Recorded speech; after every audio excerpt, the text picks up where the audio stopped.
Welcome to Turmeric and Tequila with your host, Kristen Olson. Questioning a better way, one gracefully disruptive conversation at a time.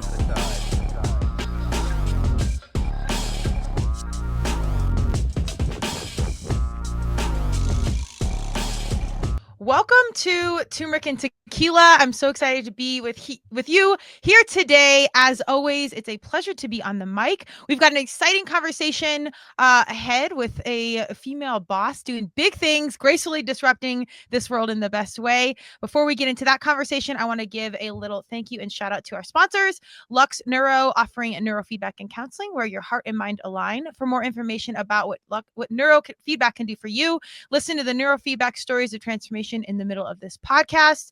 Neurofeedback effectively treats everything from insomnia, anxiety, depression, trauma, ADHD, and much more. Get ready to optimize your brain.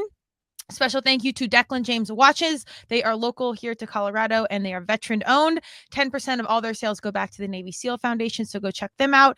And finally, our very own Colorado Clownfish Swim School, swim lessons and water safety training for all ages. We believe in life skills through sports. Come waterproof your family today. Go check them out. Without further ado, we have Pattie Dale Tye. Welcome to Turmeric and Tequila. Thank you so much. I've been looking so forward to this because I love the name of this show. It's fabulous, and you were kind enough to explain it. And then I love gracefully disrupting because that's the most pleasant way to disrupt. You're heard if you pleasantly and gracefully disrupt. Let's go. That's right. I know in 2024, now we're almost to 2025. This podcast will air in the new year. I think graceful disruption is, where it's at. We got to find a way to do things better, but do it in a graceful way. We don't need to run through the wall like the Kool-Aid man. It's got to be strategic and intentional. And it sounds like you've been doing that forever as a leader, as a COO and an author. You have a pretty extraordinary background. Why don't you give us a little bit about your background? And on Turmeric and Tequila, I always like to start with the human behind the mission. So give us, before we even get to the professional, the version of young Pattie, like us as a kiddo. Absolutely. So, that's a lot about the title of the book, in all candor, Kristen. The title of the book is Ordinary to Extraordinary. I was eye level with ordinary as a little Southern small town girl. I had no designs on any of this that has happened to me in life. But I got to be able to have wind at my back, and I think there's always an opportunity to have wind at your back. I took advantage of breaks that came my way, as you have in your life, and as everyone should, and always be on the lookout for it. So this ordinary small town girl who was not like you, I was a mediocre athlete. I was a mediocre piano player. If they needed a tall tree in the background in ballet, that was my spot. But I broke away from ordinary the longer I was in career, and I was blessed to end a very long corporate career at a very, very, very high place with Humana in Louisville, Kentucky. And that is where I reside today. My husband and I, we've been here for 12 years. And now I'm working on talking about my leadership journey because it is full of grace, and it does involve gracefully disrupting as opposed to pounding my fist on the desk. I never found that to be an appropriate response. It just didn't fit me, as you can see from the pink in the background. I know, I love it. Hot pink. Well, you can see I love bright colors. I'm actually more muted than I normally am in my own attire.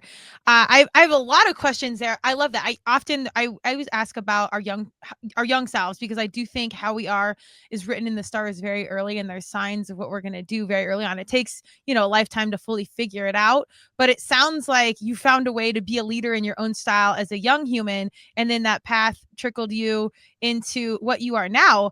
And I have a lot of people come on the show that have broken free from the corporate world, broke the chains, however you label it, and then took a pivot into the entrepreneur world. And I'm always curious, was there something that made you pivot? And then what did that pivot look like? Oh, wow. That is such a great question. So it was at a point, the last beautiful big project I got to work on for Humana was called the Bold Goal.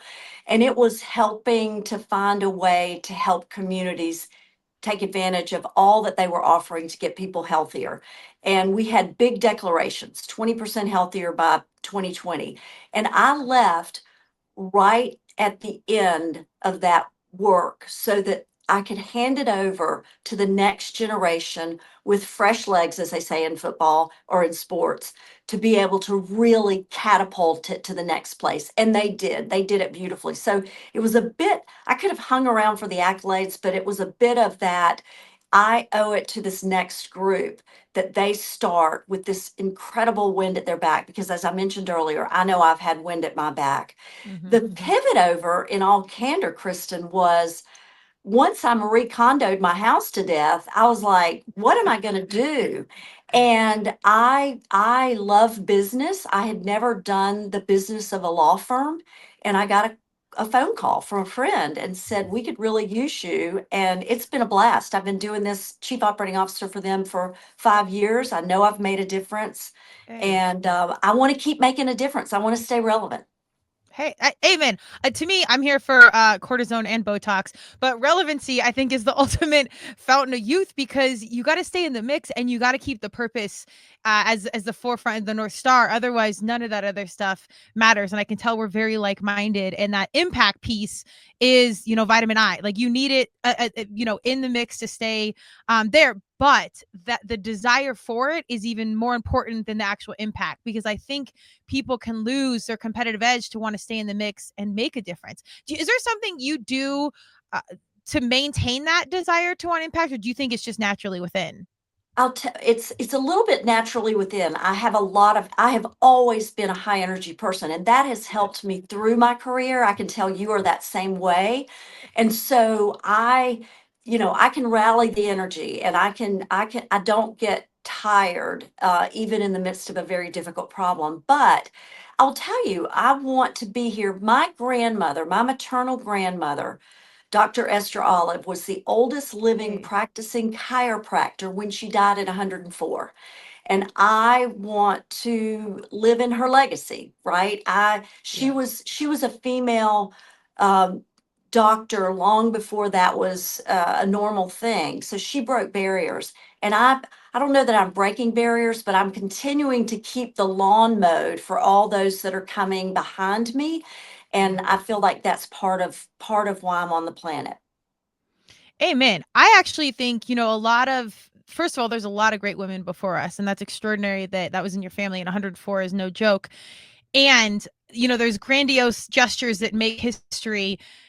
And there's things like you stepping aside saying, all right, I'm going to let this younger generation come take the reins of this. And those moves right there are massive. They might not get the accolades. They might not get, all the spotlight or everything else, but that space you held and or created for someone else, particularly if it was another woman, Yes. they know, and then they learn that and they see that and then they repeat that process, so that ripple Yes. effect I actually think is extraordinary. And meanwhile, no one really knows. And I actually give a public speaking speech called There's No Gold Stars, because some of the greatest things we do in our lifetime, there's no LinkedIn resume star, there's no nothing. Yeah. And those moments are massive, so it's really great that you can pause and know that the things you're doing are big things without everyone else telling you.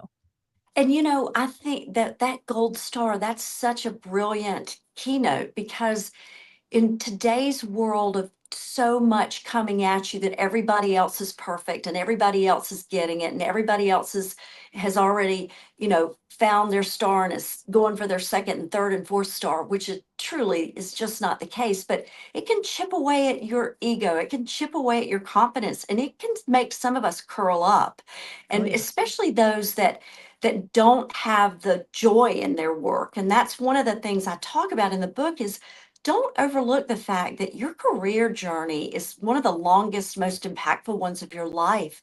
Very few of us are independently wealthy. Most of us need to go to work, and we Mhm. should find what we are really good at, what lights us up. Like I can tell Kristen that this absolutely lights you up as if you were on an athletic field. And if we find that, and everybody can find it, I believe everybody can find it, then the life and the work are just profoundly fun. And who doesn't want to Absolutely. have fun? Says the Hey, turmeric and tequila girl. there you go. That's what I'm saying. You got to have, I'm here for the work. I'm a masochist, longtime CrossFitter, D1 athlete, blah, blah, all the resume stuff.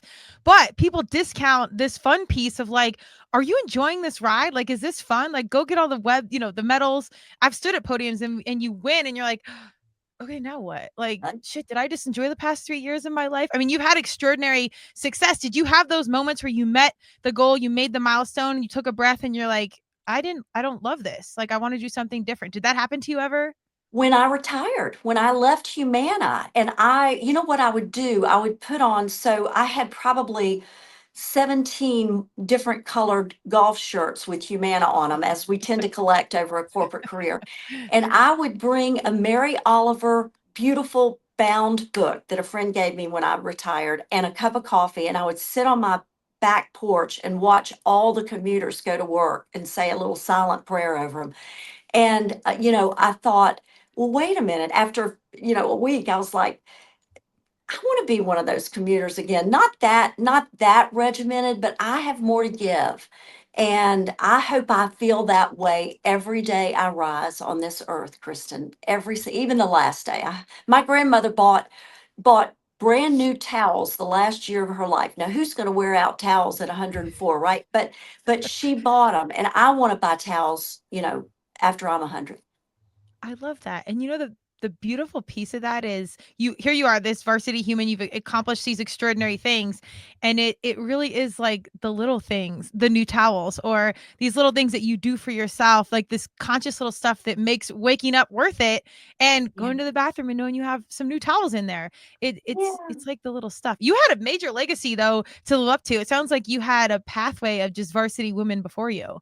I did, and a great mother and an incredible father who was before his time in terms of giving this girl confidence that she could make it in business. And Right. every day, and I learned so many lessons being the youngest kid at the kitchen table, right? Yep. I learned that it's okay to be quiet and listen and learn and interject at just the right place. And ultimately you will be the listened to, as opposed to the one that always has to listen. And my dad taught me that. And you don't always have to be the loudest one at the table. And in fact, when you take a new role, you never ever make the assumption you are the smartest one at the table, because, my dear, Mm. you are not. They have been there. Learn from them and then weave together all their intelligence with yours, and you will make magic. Amen. And I want to lean into that even a little bit more because it sounds like you've been a coach, you've obviously been an advisor. You've been in this leadership role for a really long time, and I'm curious over time how your leadership style has changed and evolved with social media, with just the climate of how our young people are more on their phones and we were in our generations. Like, how has your leadership changed over the years, or has there been any intentional thing changes that you've made to accommodate where we're at now? So I go back to writing this book, and it was a beautiful way to sort of look over 40 years of who am I and what am I and who helped me and who did I help.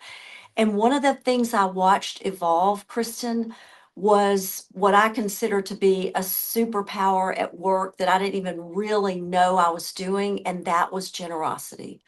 If you Mm. think about it, when we step through the doors of work, when we flip on that computer screen, when we pick up our phone in the morning, we go into self-survival mode, right? We are self-survivors at work, and we certainly have a team, but we've got to survive. It's at the end of the day, it's about my life. And when Yep. I began as a young leader to move out of it, thinking about it just as my life and thinking about what does my leader need? Golly, look what she's going through. If I'm having a rough year, what is she doing that I can help with? And then the same goes for a teammate. The same goes for even another peer leader. And so the longer I was in leadership, the more I think about having, without even knowing it, crafted this generous leadership framework. And it just enabled my team to take a breath and to focus outward and to not be constantly tensed up in fear of failure. Because if you have a fearful team, they will not take a risk. You will never innovate. You will never move forward. And you're likely to spin out team members. And that can happen in corporate America for sure. I'm sure it happens everywhere, Mhm. but there's such a strong hierarchical system in corporate that I think I broke a little bit of that without even knowing I was breaking it by hatching that gene or that germ called generosity. That's really tough. I'm very curious. How did you have that awareness? Because I think that's like an environment, just like a competitive athlete, where you do get sucked into like the goals, the wins, the markers. You're constantly evaluated, and you're a commodity. You're a number on the board. How did you keep your feet on the ground in that awareness to even maintain generosity, this non-measurable in a measured world in corporate America where success is measured? How did that stay in your world? So I think it happened because I had a terribly dysfunctional team. Actually, Okay. I was the president leading a very dysfunctional team, and I had to do something dramatically different. The old framework was not working, and so I actually hired someone from the outside, Karen McCullough, a friend now and a coach to me now, and we read together with my team Patrick Lencioni's Five Dysfunctions of a Team, and it forces you to go outside yourself. It forces you to say, speed of the captain, speed of the crew, but really it's speed of the crew along with the captain, right? Mhm. So and that felt good, Kristen, and that felt right. And so I did. It's just like the dopamine rush when you score or when you have one of these conversations that's really stimulating. That felt so good that I consciously looked at myself when, as a leader, I was feeling out of sorts, and I would make myself go outward and say, who needs my help? This isn't about me today. This is about somebody Mhm. else. And then it just became part of how I worked and how I work today. And my best days are when I can, change somebody's outcome because they too said, I could use your help, but then maybe I need to help somebody. Yeah. Amen. I'm marketing back and branding, and we do a lot with influencers, which is literally just our inspires, our leaders, any way you label it. And there's kind of a cringy connotation around influencers nowadays, but I'm very passionate that they embrace and understand like how much of a leader and influence and inspiration they have in their world, whether it's from the phone or in real life. It's a massive thing. And I think we're all influencers. It's how you talk, how you walk. And the conscious piece that's most important is that your awareness, that you're responsible for what you're doing. And I can't echo your statement enough of like, are you leading by example? I think it's the biggest overlooked thing in the world. You can see some of our football coaches that might not look like the best athletes, but they're coaching brains. I think they're one of the few. I think if you really want to get your team to buy in, you've got to do that. And so I'm really with you that you got to change yourself. You want to be generous, you got to facilitate generosity. You got to start being generous, and you just lead by example. Is that something you've experienced firsthand in addition to like the formal courses and coaching and everything else? Absolutely. I mean, I love to read, and I love to read leadership books, so I'm thankful that I was able to write one as well. Yeah. But I'm reading lots of articles these days asking CEOs to tap into their empathy. This is Mhm. a difficult generation to lead. These are difficult times to lead in. We've gone through some tough stuff, right? And half of us are out of the office and half of us are in, and the ones that are in are grumpy because they're not, on and on. And we've just got a lot of a loud microphone called social media, megaphone called social media, saying everybody's discontent and nobody trusts leadership and blah blah blah. So I'm reading a lot about empathy, and I am a very empathetic person. And I think just I know you're 60% women, 40% men, but I do think women are a little bit more comfortable with empathy. And I believe that this generation that we are leading needs you to lean hard into empathy Mhm. because they need you to know them. They need you to personally know them. They need you to understand where they're coming from, what their stresses are, what their challenges are, and they are not just going to have that old fashioned because I said so. I'm going to put my hands on my hips and say because I'm the boss and I said so. This group doesn't do that. Nope. Yeah, I think you nailed it, and I think that's 90% of any great coach or leader knows that they can customize their approach to each human because we're all variables. We're all different, a mix of things with different experience, different language, different culture, different ways of viewing this world. So you have to customize your approach with each human, which can be overwhelming. And I think if you lead by example and listen, a lot of the intel is right there, and we just have to transform from of our like old school ways. In Ordinary to Extraordinary in your book, do you specifically lean into like the generational situation, or what kind of reader is this book ideal for? It's really spanning three places in the workforce. Number one, which is where my heart is going out to the most right now, for those entering the workforce, because it's a scary time to enter the workforce. And I came from Mhm. corporate, but you've read the stats that I think it was 50% of last year's graduating class ended up going trade versus a traditional college educated career role. So Mhm. there's a lot of difference in the workforce right now. I want to help those that are entering in a big way. The other thing I'll say about that group is I know they enter the workforce tired. They are students in a much more intentional, intense way than I ever was. And they go to school for longer, right? And there's so much more information. I know when they finally get to the workforce, they are tired, but I've watched that in my nieces and nephews, but I want to remind them that, and if you've read the book, it's a fabulous book, Meg Jay's The Defining Decade. Between your mid-20s and your mid-30s, you make 85% of life's most impactful decisions. You think, Oh. it's the biggest time you'll drop money for a house or a car. You might decide on your partner, if we're gonna, this is gonna be my long-term person, or am I gonna move along? You might come back to your faith. You'll form certainly career aspirations or job aspirations. And so it's no time to be tired, is my point. You need to buck it up, baby, and just get into the stream of it and find your self-care routines, whether those are new towels or coffees on the porch with Mary Oliver in the dark because you got to be at work by the light. But you have to find your self-care. So that's the one group.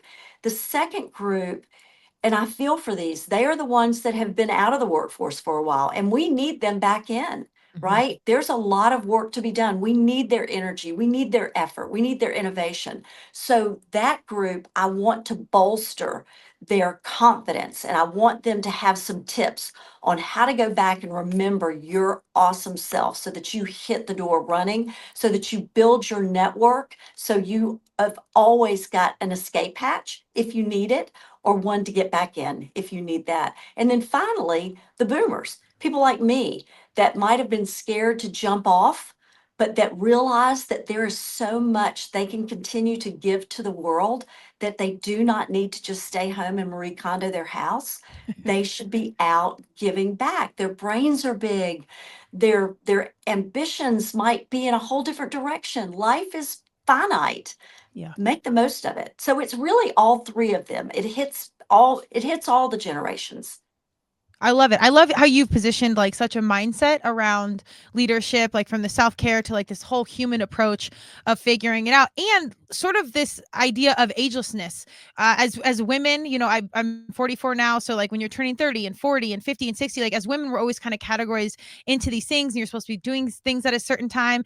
And I wish our men and women would understand, to your point, the generational opportunity where you can combine. Where if our younger people are less communicative because of their phone, or we've got boomers that all we had or all you guys had was each other in this, and even Well, my generation, yeah, I didn't really have this, so we can work together and fill gaps where we had different experiences. absolutely. And that I just i- this life is for living, and Mhm. I focus on career as a means of undergirding the most important parts of life, which to me are family, faith, and health. And this, career can undergird and make all of those magnificent. So don't ever think you're going to step out. Heck, I may never step out. My father never Right. stepped out. So, and you're young, and I'll tell you, I spoke to a group of, I spoke to a group of youngsters like you not long ago, and especially for females, Kristen, I think that age of mid-30s to mid-40s is the hardest part of life for you all, because you are Oh, okay. juggling so much. You are juggling career, and you are building the next generation of fabulous little people, usually.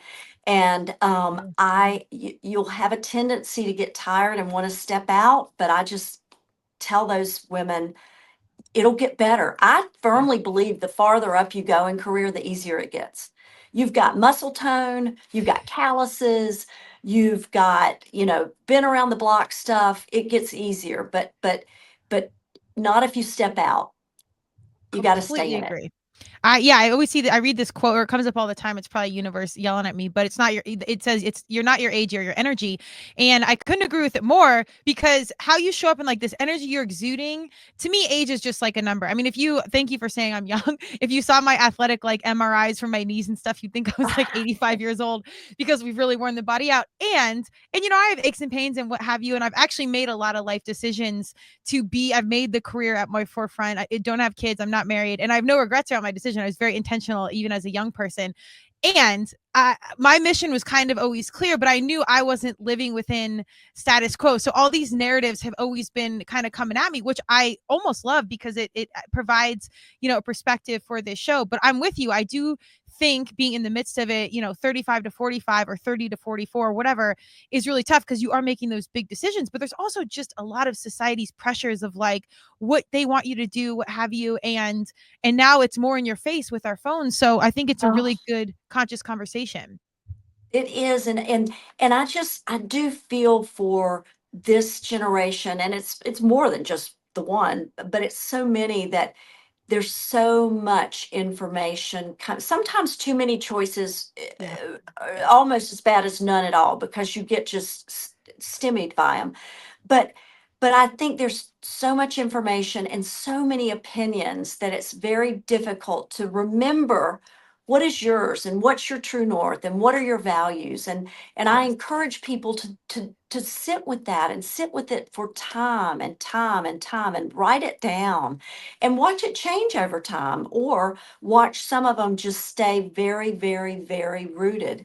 But I just like to message out, it gets better. Yeah. Life gets better and better and better and better. And I truly, truly believe that. I love that. That's such a powerful message, and it's simple, but it's so important because I do think kids graduating that like there's this drudgery idea of like God, I'm gonna have a house payment and a car payment, and then I'm gonna have kids, and I'm gonna do all this stuff, and and I didn't even choose those things, and I still had stressors, competing at a high level, and starting being an entrepreneur. So there's always something, and you kind of build those bases. And I'm in complete agreement with you. You not only figure out the career path, you figure out yourself, and you have more acceptance for yourself, and you just start to be able to really stand in your own shoes. Oh, that isn't that the best feeling? Yes. So somebody asked me the other day when that came to me, and it was in my 40s, and it was such a Mhm. beautiful understanding that I was enough. Now, was I going to keep striving and preparing and polishing and all those things? You bet.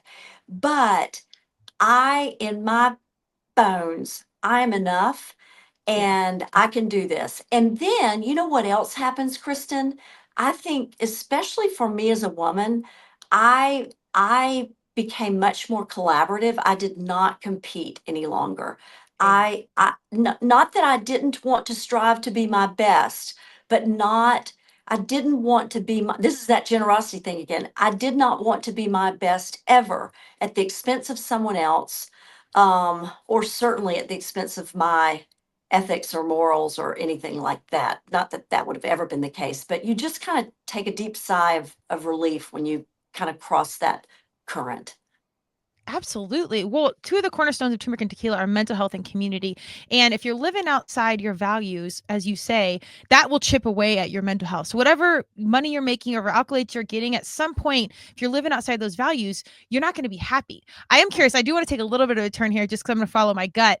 But I always say on the podcast, God, universe, Madonna, whatever you believe. I'm a big Madonna fan. But tell me about like your faith. Are you big into Oh. energy, universe, practice? Like tell me about where that energy stems from. So my energy comes from being a Southern Christian. So Okay. this is a special time of year for me, and I grew up with that in my household. I was just telling a group the other day that every day my family had us sit down for breakfast to a hot meal. We were always late to school, but it was because my father spent time with us in a devotion. And he said the prayer for before both the morning meal and the evening meal, and it always ended the same way: help us to remember the needs of others. And that Mm. just was ingrained in me. And so that's probably how that seed of generosity started. But I don't think we're here for the benefit of our comfort. I think we're here for the benefit of helping others be comfortable. I mean, that's the work we do. And that certainly is the work that my faith lends me to, or guides me to. And that energizes me. How about you? Amen. You I am said so I'm Madonna? Yeah, Madonna. I'm a huge music fan. I love music, and energy is.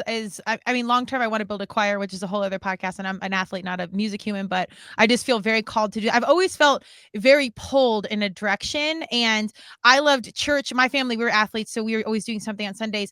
But I always wanted to go to church because I loved community and people getting together and the choir. And I'm here for God, but like anything very structured is not my thing. I'm definitely Mhm. more spiritual, but I certainly believe in something bigger and larger order. And I don't, as a branding professional, I don't care what you call it. Like the product is what it is. Right. So I definitely believe it, but I've always felt very connected, very pulled. I'm here for card readers and Reiki and energy readers because to me, everything is energy, which is actually science and physics. So it's not as woo as it sounds, but I'm with you. My priorities are very, I know my core values and I've done a lot of practice around it, but I need to be useful. And my mission in life is just to be a useful human being.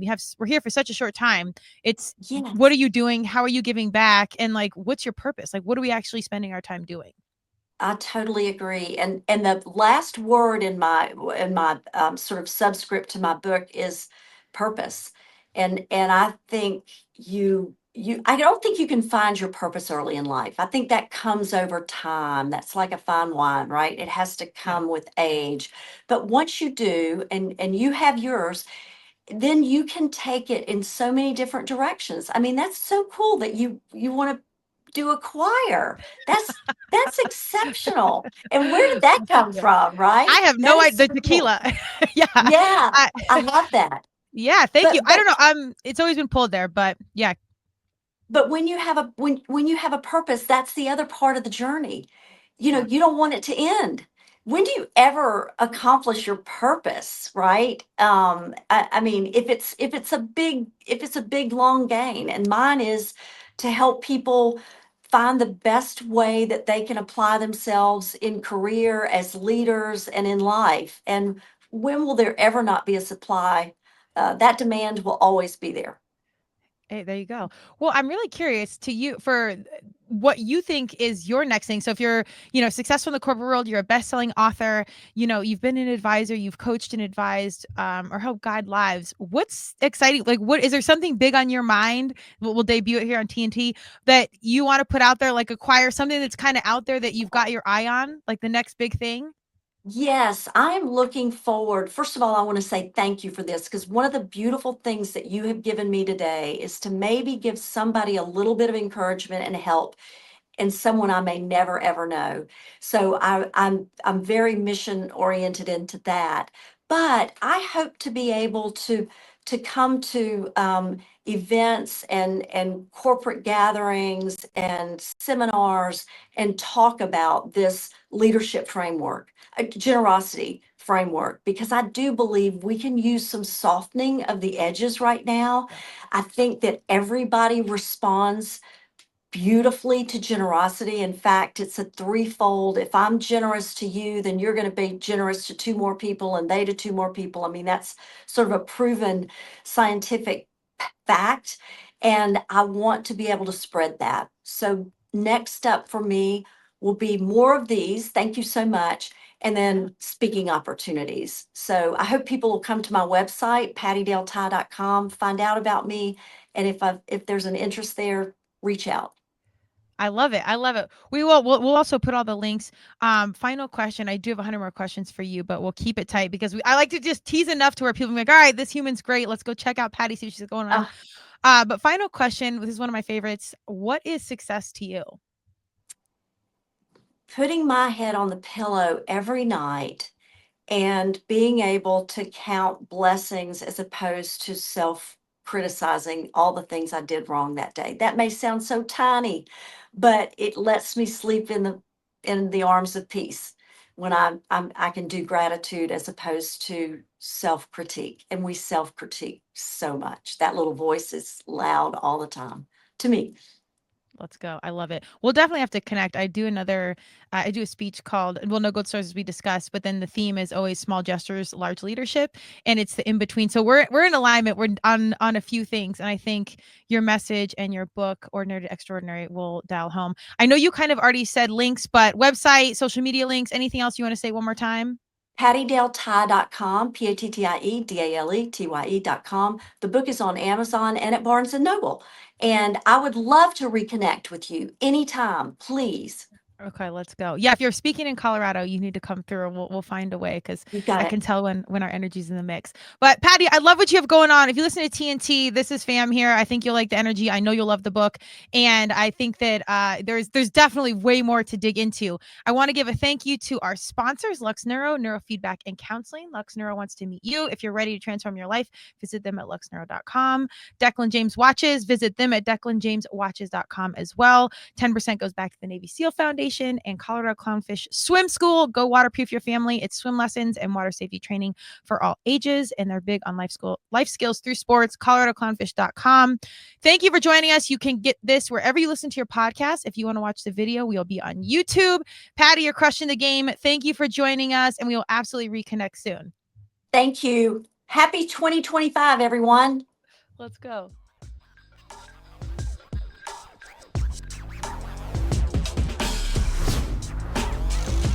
Thank you for joining Turmeric and Tequila with your host, Kristen Olson. Tune in next time, and don't forget to subscribe on Apple, Google Podcasts, Spotify, or wherever you listen.